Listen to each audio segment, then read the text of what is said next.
Minutos. Amigos, continuamos con las entrevistas y tenemos aquí en nuestros estudios a la congresista Ana María Choquehuanca de Villanueva. Es miembro de Peruanos por el Cambio. Bienvenida, congresista. Muchas gracias. Buenos días.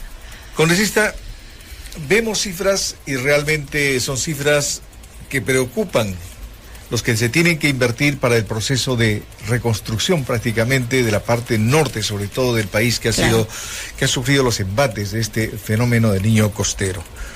10.000 millones es una cifra que realmente está fuera de nuestro presupuesto. ¿Cuáles son los mecanismos que hay que hacer para poder conseguir ese efectivo que necesita actualmente el gobierno, naturalmente, para este proceso que va a ser de largo aliento? Bueno, en verdad, el gobierno cuenta con un dinero de contingencia para este tipo de contingencias, pero también existen prioridades. Vamos a tener, bueno, de acuerdo a todas estas cifras que no son finales, porque estas recién se están diseñando. En algunas se hablan de 5.000, de 7.000, de 9.000, según se vayan terminando las cifras finales. Entonces yo creo que tenemos que esperar esas cifras. Es muy apresurado dar a conocer una cifra exacta, pero sí nosotros nos proyectamos a esto. Siempre hay que proyectarse. Entonces, de momento nosotros para un plan de reconstrucción inicial tenemos asignados 2.500 millones. Esto es en el plan, digamos, el primario, el primer peldaño. En una segunda fase que no se hace en un año, se hacen en 2, 3 años nos van a tomar.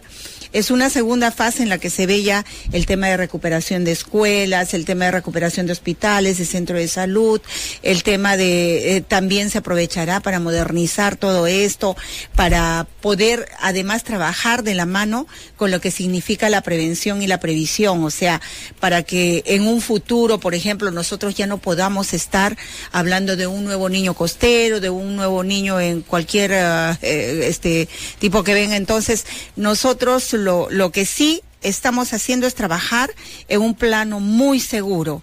Creo que es importante poder decirle a la población también que nuestra prioridad es la reconstrucción en el norte y en las zonas de emergencia.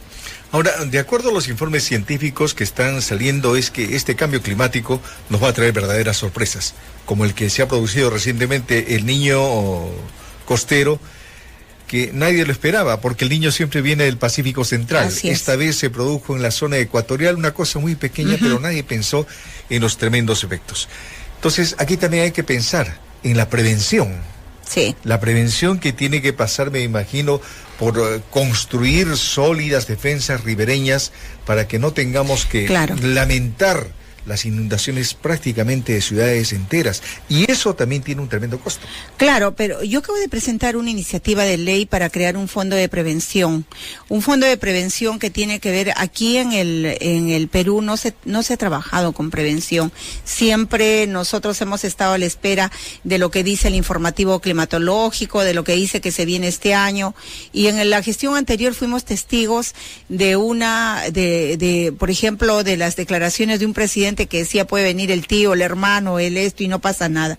No fue así, porque si bien esto, digamos, pudo haber demorado como podría haber sido, tuvimos que haber empezado a trabajar con un plan de prevención que nos asegurara, digamos, un buen fondo de contingencia.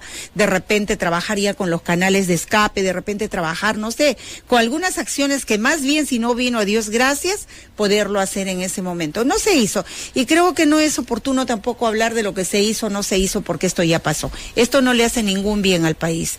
Nosotros hemos recibido un pasivo realmente muy cargado, pero ahí vamos, adelante. Entonces, este fondo de prevención, que es más declarativo, es de interés, para declararlo de interés nacional. Ese es un primer paso, porque cuando se hacen iniciativas de ley, nosotros vamos a ser muy realistas. Y aquí lo que queremos es crear este fondo de prevención de aquí hacia adelante, al margen de lo que ha ocurrido en el norte. Creo que eso es muy importante. Congresista, este fondo de prevención es un paso importante, interesante, que debería desarrollarse como un accionar rápido.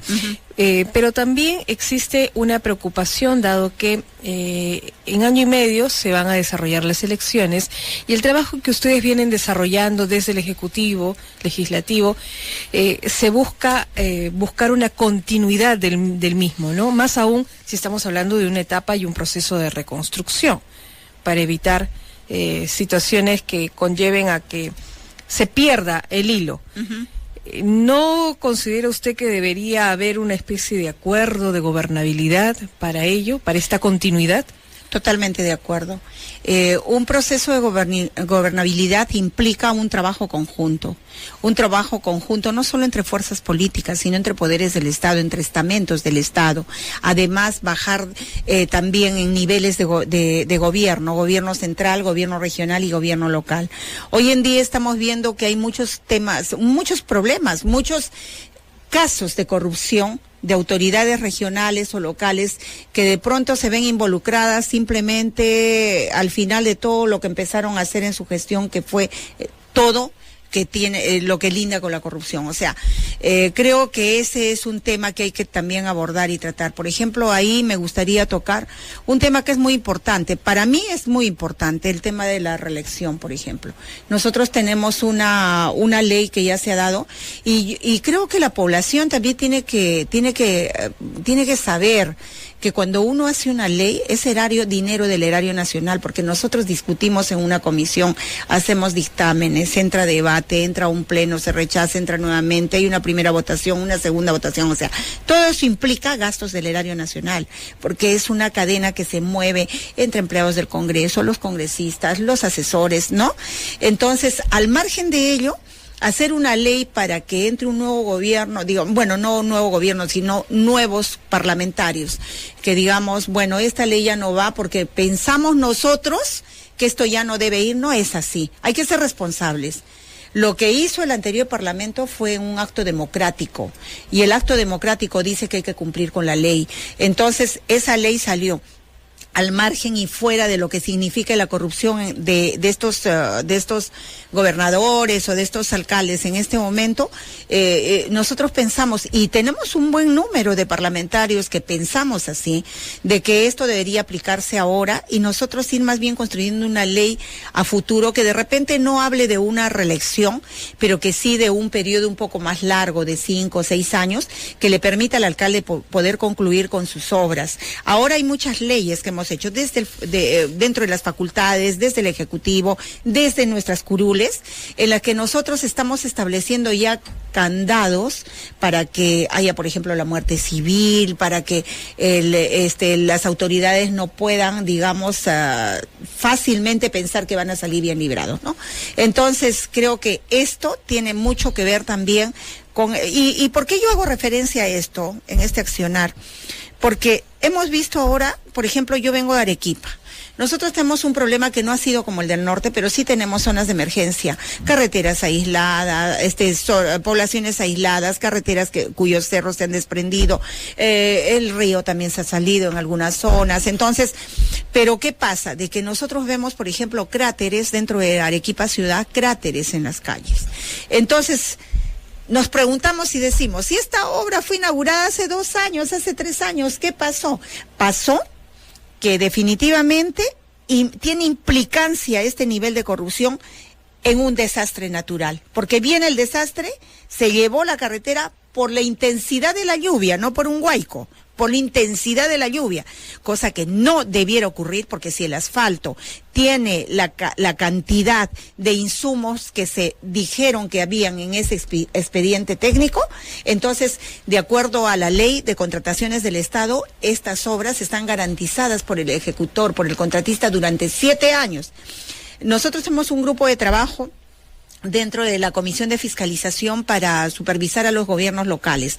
Ahí está, yo propuse en la última reunión de la semana pasada de que teníamos que pedir una carta así a todos los municipios donde han ocurrido estos desastres o han habido lluvias intensas, de que nos den la relación de todo, o que ellos pasen una carta notarial a todos sus contratistas de 7 años hacia ahora. Entonces, ¿por qué? Porque son ellos los que tienen que resanar todo esto. no lo tiene que hacer el Estado. Hay alcaldes que están pidiendo dinero para volver a hacer la obra. O sea, ¿qué es esto?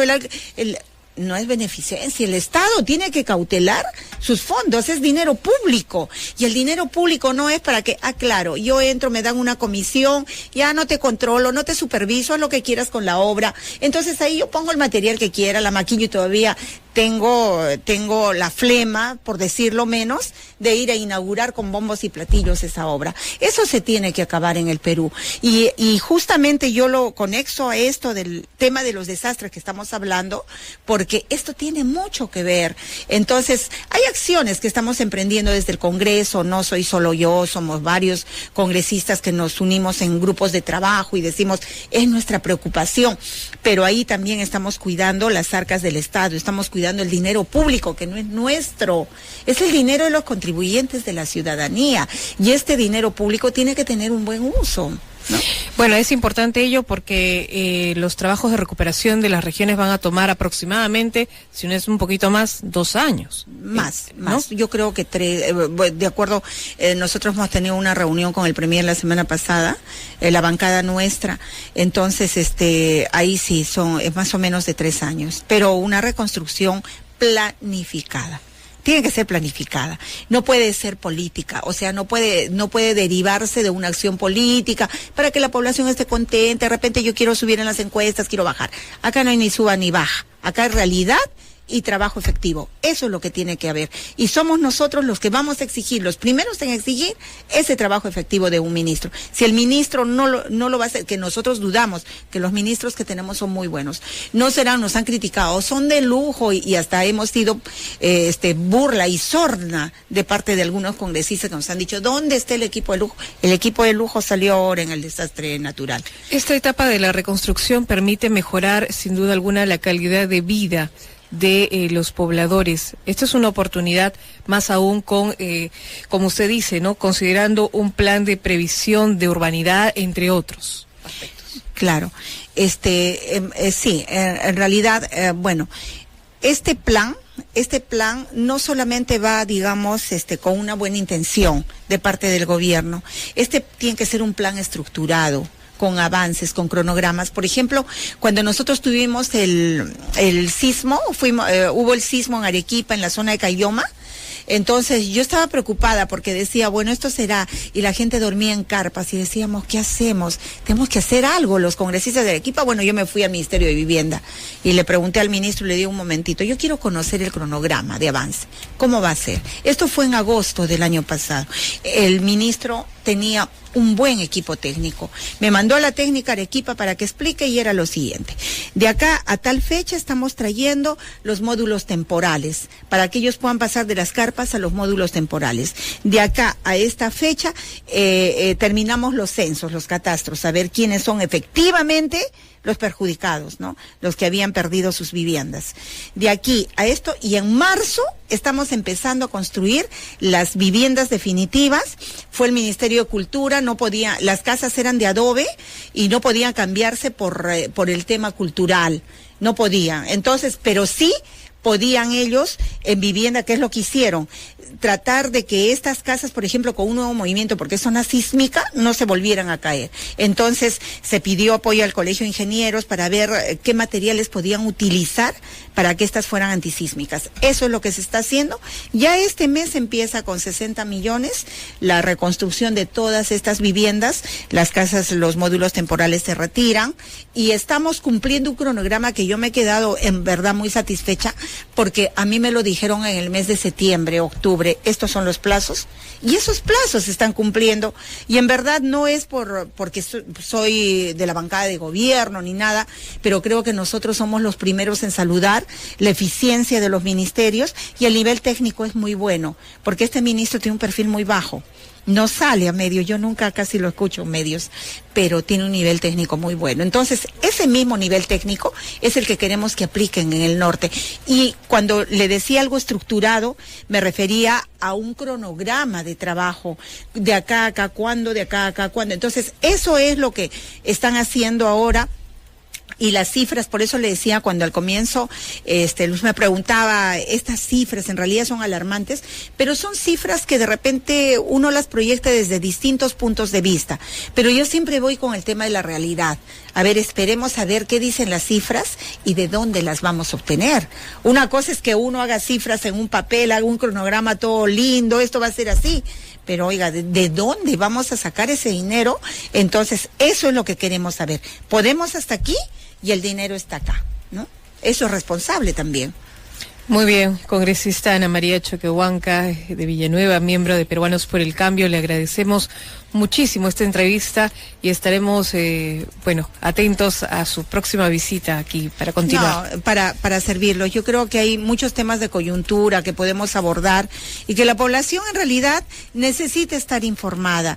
Muchas veces nosotros, cuando estamos al frente, yo vengo del sector privado, estoy recién 8 meses en el Congreso, uno percibe solamente, está al frente y percibe, y las percepciones a veces no son buenas, pero para que eso no ocurra, la autoridad o las personas encargadas tienen que estar al frente hablando y difundiendo, ¿no? Muchísimas gracias a ustedes. 7 de la mañana, 8 de la mañana, 27 minutos.